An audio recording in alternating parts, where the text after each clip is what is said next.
Hey everyone, I'm Michael Simon and welcome back to Android Confidential. I'm back here at Mobile World Congress to talk about what else? Folding phones. Folding phones are a buzz here. Everyone's talking about them. We saw Samsung with the Galaxy Fold last week. Huawei came out with its Mate X. There's TCL has stuff. FlexPi, of course, is here. So they are a thing right now. Let's put away the hype for a second and talk about, I have three concerns about this going forward. All right, so first, the biggest thing about these things is the screen. And listen, it's awesome, it's magical, it's super cool to watch these things fold and unfold, to turn from 6 inches to 8 inches. I'm not saying it's not awesome. What I'm saying is we're used to these premium OLED experiences on these $1,000 plus phones. They're glass, they're gorgeous. I mean, they're breakable, of course, but they feel like luxurious. These first folding phones, obviously they can't be glass until someone develops this flexible version of glass. They don't feel like a premium product. It feels like you're touching a piece of plastic almost.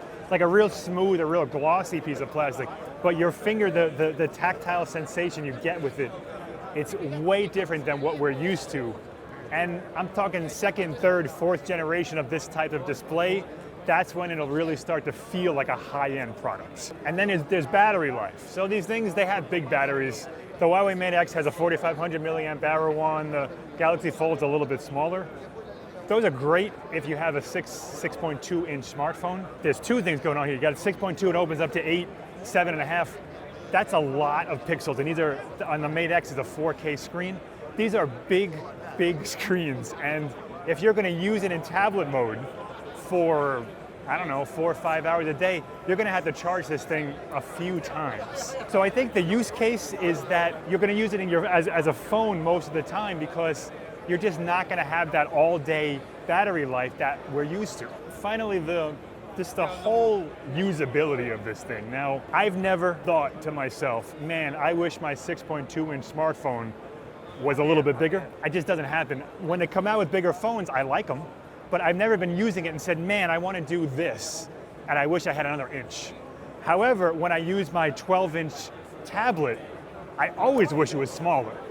And I think as this thing evolves, we're going to be looking at giant screens, 10 to 12, that fold down into much more portable form. I think that's a more viable use case.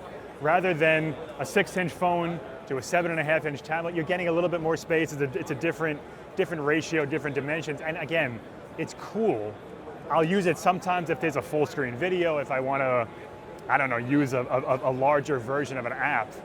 But for the most part, you're not gaining a ton of practicality. So I think it's cool, it's a cool first start, but as it pushes forward, larger screens into smaller form factors is the way we're going to be going with this. So folding phones, they're super cool. I have some concerns though. We're here all week at Mobile World Congress. We're going to be sitting down on videos and articles all week long. Subscribe to our PC World YouTube channel and I'll catch you next time.